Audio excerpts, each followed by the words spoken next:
Empowered woman. What do you think when you hear that phrase? I visualize a woman who realizes her value, can reach her potential, and can break through discrimination that exists in the world. While we're still fighting for equal rights like body autonomy and equal pay, one often overlooked and surprising key to empowerment happens to be in our beverage of choice.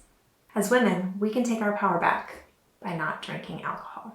We're told we need alcohol to look sexy, to feel desirable, to have fun, to be ourselves, to be moms, to flirt, and to live. It's marketed and sold as a required accessory to being a woman.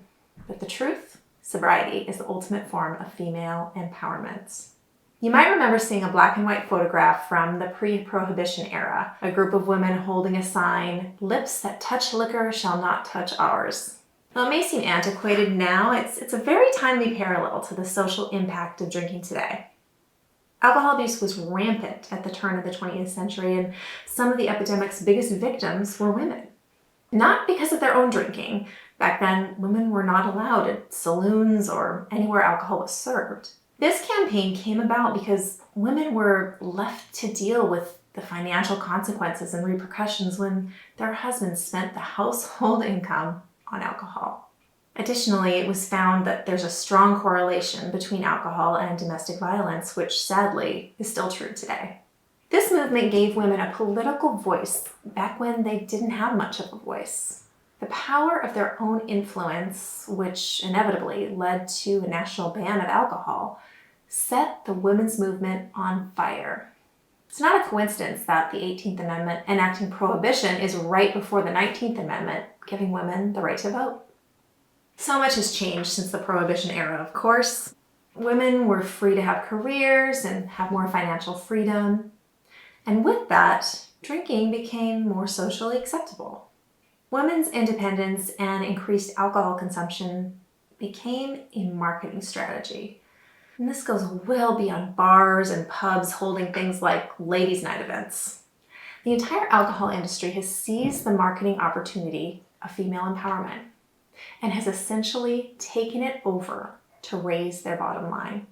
Just look down the aisles of your local grocery store or liquor store, and you'll see the increase of alcoholic beverage options specifically targeting women.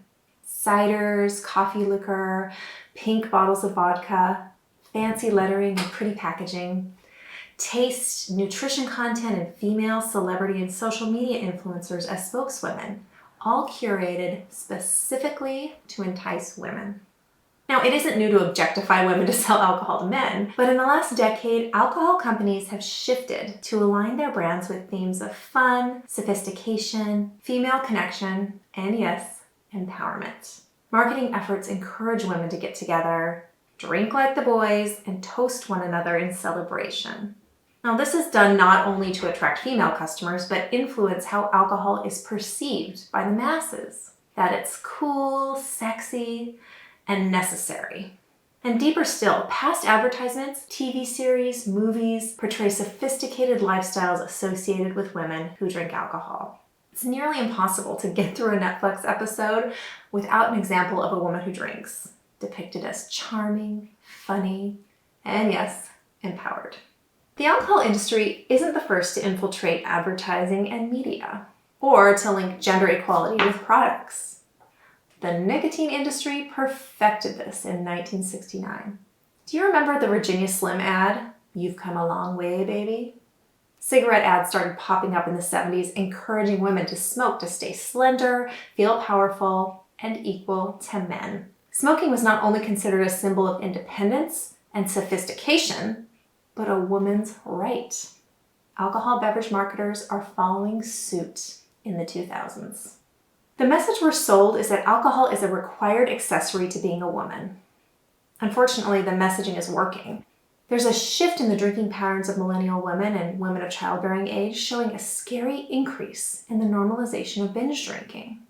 Glamorization of alcohol and the mommy wine culture have flooded our inboxes, our stores, and our social circles. During the current pandemic, it's been hard to ignore the drinking memes about quarantinis and day drinking, messaging all geared toward women, especially moms. Moms who are home with their children more, imparting more of an influence and example, and showing their children that they need a beverage to survive them, all in the name of a joke. Now, why is this all so bad? What's wrong with jokes about mommy juice and pink wine bottles?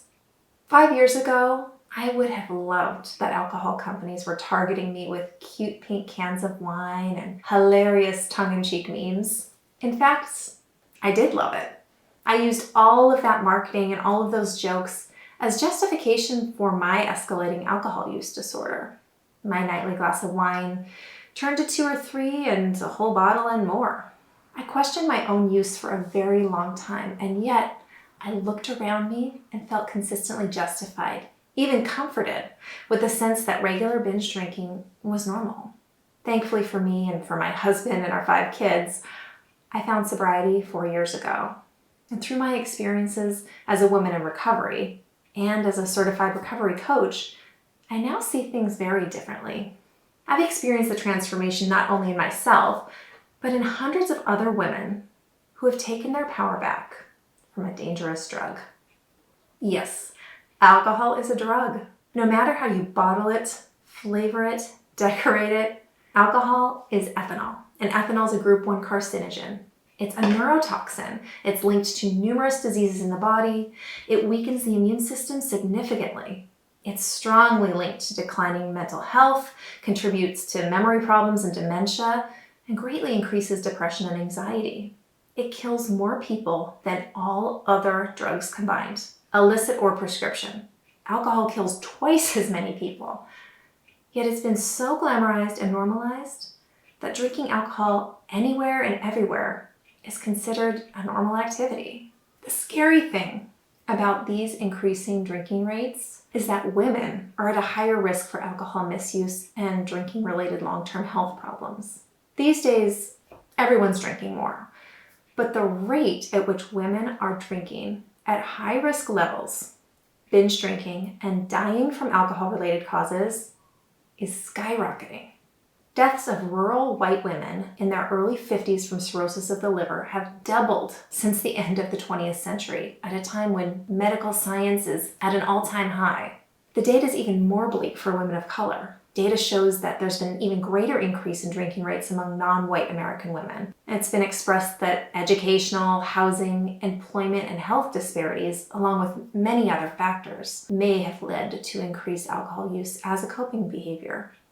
As much as we want equality as women, drinking like the boys should not be something that women strive for. According to research by the National Institute on Alcohol Abuse and Alcoholism, NIAAA, the effects of alcohol on women versus men are not equal. Women metabolize alcohol much differently than men, and it's not just because of the difference in size. A man and a woman of the exact same weight will still feel the effects of alcohol differently, and it will impact their health differently for numerous reasons. Women's bodies contain much less water, which leads to a higher alcohol concentration than men. We produce less of the enzyme that breaks down alcohol, and our higher body fat content retains it longer. Long-term effects are also intensified in women. We're more susceptible to alcohol-related brain damage and liver damage than men, and it's shown to damage our organs in a much shorter period of time.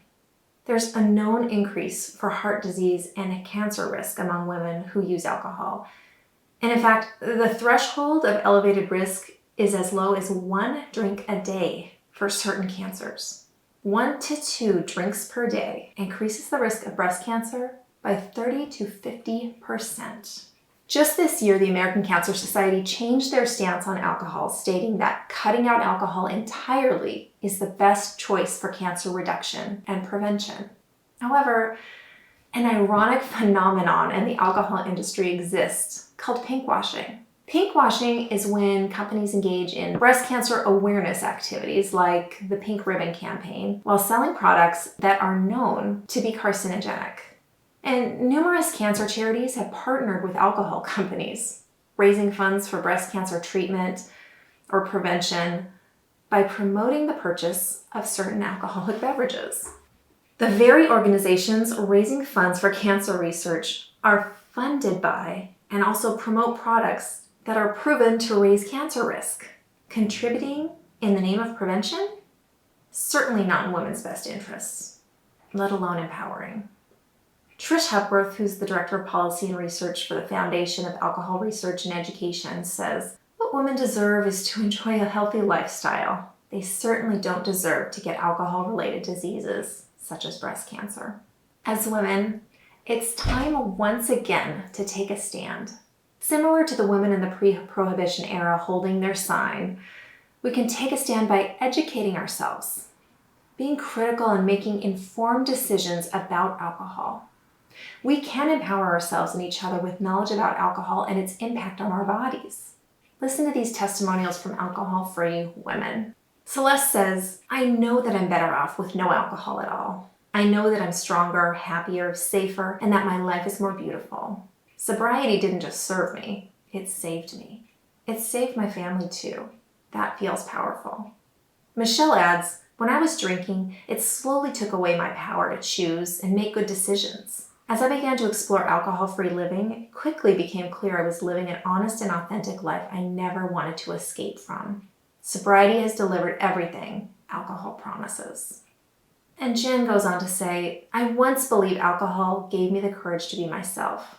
Yet sobriety has shown me that I'm courageous, all on my own, without ever having to trade anything in exchange." As women, we can reject the idea that alcohol is needed to improve our lives in any way. Rather than believe that a substance makes us more fun or more social or more desirable, we can embrace being ourselves and show the world that we are enough. We can take our power back by not becoming intoxicated and putting ourselves at higher risk for injury and accidents. We can wake up clear-headed without a hangover. We can be in control of our lives. We can be present for special moments. We no longer need to give into a status quo that tells us alcohol is necessary to be an empowered woman. Every time I say, "No, I don't drink," I feel empowered. I'm choosing my own path. I'm choosing my health, my well-being. I'm choosing myself. I'm a better partner for my spouse. I'm a better example for my children. Choosing to be sober in a world obsessed with booze and inundated with alcohol marketing, that is empowering.